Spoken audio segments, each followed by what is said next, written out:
Hello everyone. In today's video, we are going to learn about management and classical management theories. We will learn the basic meaning of management, its functions, and then let's explore the contributions of F.W. Taylor, Henry Fayol, and Max Weber. Firstly, let's talk about the meaning of management. Management is the process of planning, organizing, leading, and controlling resources to achieve goals effectively and efficiently.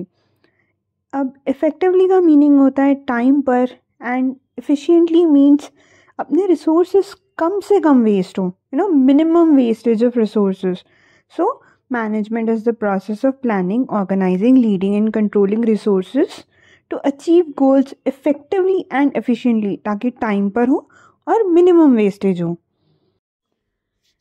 इसके बाद आते हैं functions of management. Management के कुछ basic functions होते हैं जो हर organisation में यूनिवर्सल है. ये हर ऑर्गेनाइजेशन में काम आता है. ये 5 मेन फंक्शंस हैं: planning, organising, staffing, directing and controlling.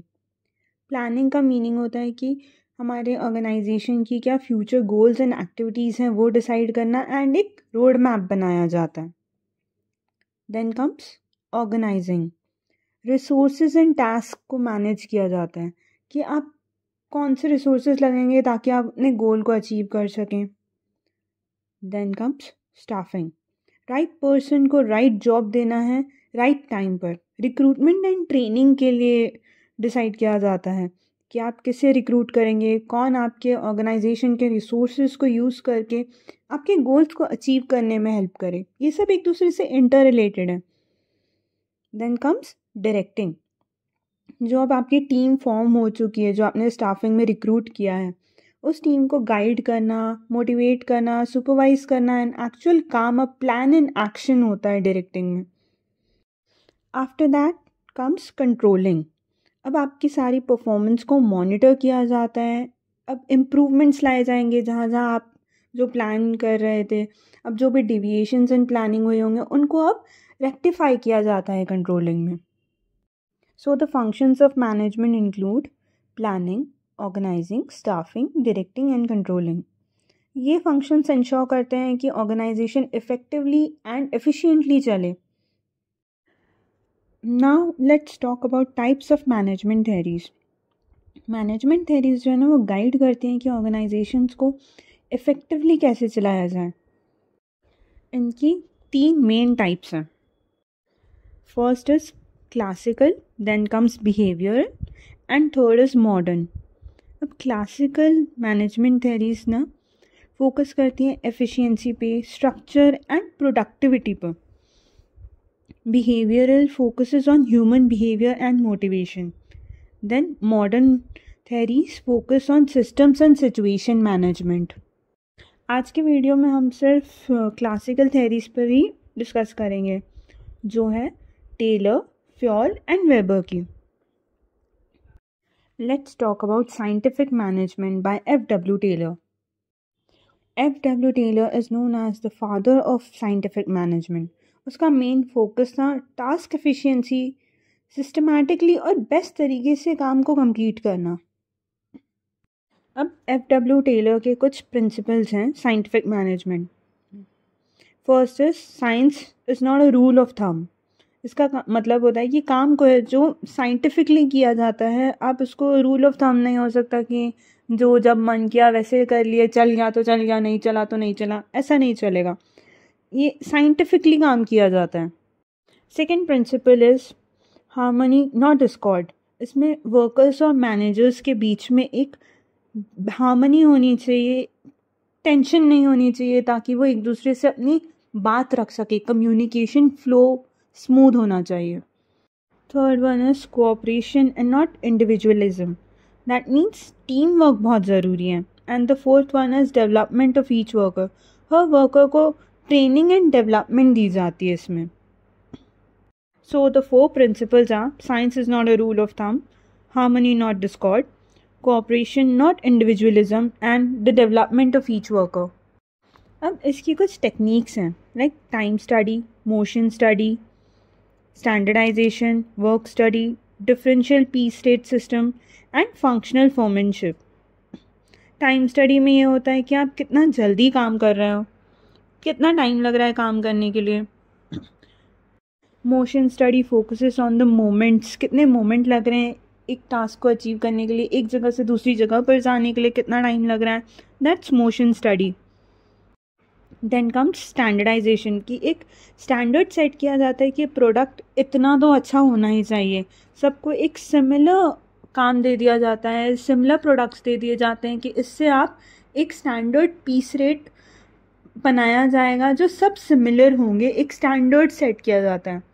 Then comes work study, काम कैसे किया जा रहा है, डिफरेंशियल पीस रेट सिस्टम, सबको अलग अलग तरीके से पैसे दिए जाते हैं, आपने जितने ज़्यादा पीसेस बनाए होंगे किसी प्रोडक्ट के उतने ज़्यादा पैसे मिलते हैं।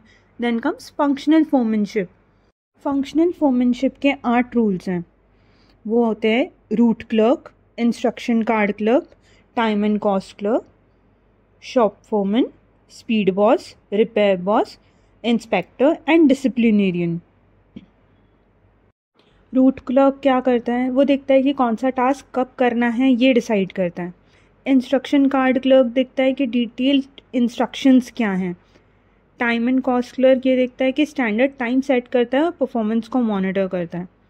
फिर शॉप फोमन जो है वो डेली ऑपरेशंस को सुपरवाइज करता है। वैसे ही स्पीड बॉस जो है काम की स्पीड और आउटपुट चेक करता है। रिपेयर बॉस जो है वो tools and machinery maintenance manage करता है। इंस्पेक्टर जो है वो काम की क्वालिटी चेक कर रहा है। एंड डिसिप्लिनेरियन जो है, जो रूल बॉक्स है, वो देखता है कि वर्कर्स का डिसिप्लिन कैसा है और रूल्स फॉलो अप हो रहे हैं या नहीं हो रहे हैं। सो इन शॉर्ट जो है ना, टेलर का फोकस जो है वो टास्क एफिशिएंसी पे है, एंड इसके प्रिंसिपल्स एंड टेक्निक्स जो हैं वो थोड़े सिस्टमैटिक हैं एंड साइंटिफिक हैं। इसे कहते हैं scientific management by F.W. Taylor. So अब हम फोकस करते हैं एडमिनिस्ट्रेटिव मैनेजमेंट थ्योरी पर। ये थ्योरी जो है ये मैनेजर्स एंड ऑर्गेनाइजेशंस के फंक्शंस पर फोकस करती है। This was given by Henry Fayol. अब जैसे अब तक हम टेलर के बारे में देख रहे थे कि F.W. टेलर की जो भी थ्योरी थी वो टास्क ओरिएंटेड थी, वो काम से रिलेटेड थी। फ्योल की जो थ्योरी है वो मैनेजर ओरिएंटेड थ्योरी है। इसका गोल है कि हम प्रोसेस को मैनेज करें, एक स्ट्रॉन्ग स्ट्रक्चर बनाएं एंड मैनेजर्स को गाइड करें। सो अब हेनरी फ्योल ने दिए 14 प्रिंसिपल्स ऑफ मैनेजमेंट। ये 14 प्रिंसिपल्स देखते हैं एक बार। First one is division of work, काम को पार्ट्स में डिवाइड कर दिया जाता है ताकि एफिशिएंसी बढ़ जाए। Second one is authority and responsibility. इसका ये कहना है कि अथॉरिटी और रिस्पॉन्सिबिलिटी है ये साथ साथ में चलती है। जिसके पास अथॉरिटी है वही रिस्पॉन्सिबल होगा, वही अकाउंटेबल होगा कि काम हुआ है या नहीं हुआ है। Third one is discipline. Discipline का सिंपल है कि रूल्स को फॉलो किया जाए, एक मेंटेन करना है डेकोरम को। Then comes unity of command. एक एम्प्लॉय को सिर्फ एक ही बॉस होगा ताकि हम यूनिटी ऑफ कमांड हो। अगर एक ही एम्प्लॉय के 4-5 बॉस होंगे तो वो किसका किसका काम करेगा ना। Fifth one is unity of direction. एक प्लान होगा, उसका एक ही हेड होगा, that's called unity of direction. Sixth is subordination of individuals interest into organisations interest. अब सीधी सीधी बात है कि भाई ऑर्गेनाइजेशन का जो इंटरेस्ट है उसको हम ऊपर रखेंगे, इंडिविजुअल के इंटरेस्ट को उस हिसाब से हम डायरेक्शन देंगे कि वो ऑर्गेनाइजेशन के गोल से अलाइन हो सके। Then comes remuneration, that's fair pay, कि भाई पैसा तो सही देना चाहिए ना, हम अपने एम्प्लॉयज़ को सही पैसा देंगे तभी तो वो काम करेंगे। Then that's centralisation. सेंट्रलाइजेशन में एक अथॉरिटी है जो सेंट्रलाइज्ड होनी चाहिए, टॉप टू बॉटम, या एक फ्लो होता है अथॉरिटी का, दैट्स कॉल्ड सेंट्रलाइजेशन। कि एक इंसान के पास या एक डिपार्टमेंट के पास ज़्यादा अथॉरिटी होती है and then that flows downward. Scalar chain talks about clear chain of command कि कौन किसको रिपोर्ट करेगा। देन कम्स ऑर्डर, सब कुछ अपनी जगह पर हो, एक लाइन हो। Equity, equity talks about fairness and justice. 12th one is stability of tenure, that talks about job security, कि जिसका बेटर परफॉर्मेंस होगा उसको एक जॉब सिक्योरिटी दी जाएगी तो एम्प्लॉयज़ मोटिवेटेड रहते हैं। देन इज इनिशिएटिव, एम्प्लॉयज़ को इनक्रेज किया जाता है कि आप अपने डिसीजंस खुद लीजिए अपने काम को लेकर। Then comes Esprit de Corps. This talks about team spirit and a unity in strength. So the 14 principles are division of work, authority and responsibility, discipline, unity of command, unity of direction, subordination of individuals' interest with organization's interest, remuneration, centralization, scalar chain, order, equity, stability of tenure, initiative and esprit de corps. अब अगर देखा जाए तो Fayol का जो पूरा काम है वो मैनेजर ओरिएंटेड है एंड टेलर का काम जो है वो पूरा टास्क ओरिएंटेड है. इसके आगे आती है last classical theory, that's max Weber's bureaucratic theory, जो फोकस करती है रूल्स एंड हायरार्की पर. Now let's talk about bureaucratic management by max weber. Weber का मेन फोकस बस rules, hierarchy and formal structure पर था. ब्यूरोक्रेसी जो है वो इंश्योर करती है कि ऑर्गेनाइजेशन जो है वो एक प्रेडिक्टेबल और फेयर तरीके से चले, कोई पर्सनल बायसनेस ना हो. इसके की फीचर्स क्या हैं? हायरार्की ऑफ अथॉरिटी, इसका मतलब है क्लीन चेन ऑफ कमांड होनी चाहिए. फॉर्मल रूल्स एंड रेगुलेशंस, जो सब कुछ एक रूल जो लिखे हैं ना हमने उसके अकॉर्डिंग सब चले. डिवीजन ऑफ लेबर, काम अलग अलग टास्क में डिवाइड हो. इम्पर्सनैलिटी, डिसीजन रूल्स के बेसिस पे ले, पर्सनल प्रेफरेंस के हिसाब से नहीं. मेरिट बेस्ड एम्प्लॉयमेंट, हायरिंग और प्रोफेशन जो है ना, ये जो प्रमोशन करते हैं वो सब क्वालिफिकेशन और परफॉर्मेंस के बेस पर होता है. रिकॉर्ड कीपिंग, सब कुछ डॉक्यूमेंटेड होने चाहिए. सो मैक्स वेबर का जो ब्यूरोक्रेटिक मैनेजमेंट है इसके फीचर्स बस इतना ही है कि हायरार्की होनी है अथॉरिटी में, फॉर्मल रूल्स होने चाहिए, division of labour, impersonality, merit based employment and record keeping. ये rules, hierarchy and formal structure पे डिपेंड करता है. अब देखा जाए तो तीनों का काम बहुत बेसिक है. इसका एम सेम है, इफेक्टिवनेस एंड एफिशिएंसी. टेलर जो है वो टास्क पर फोकस करता है, फ्योल जो है वो मैनेजरियल फंक्शंस पर, और वेबर जो है वो रूल्स एंड रेगुलेशंस पर फोकस करता है. ये तीनों जो है क्लासिकल मैनेजमेंट के फाउंडेशन को बनाते हैं.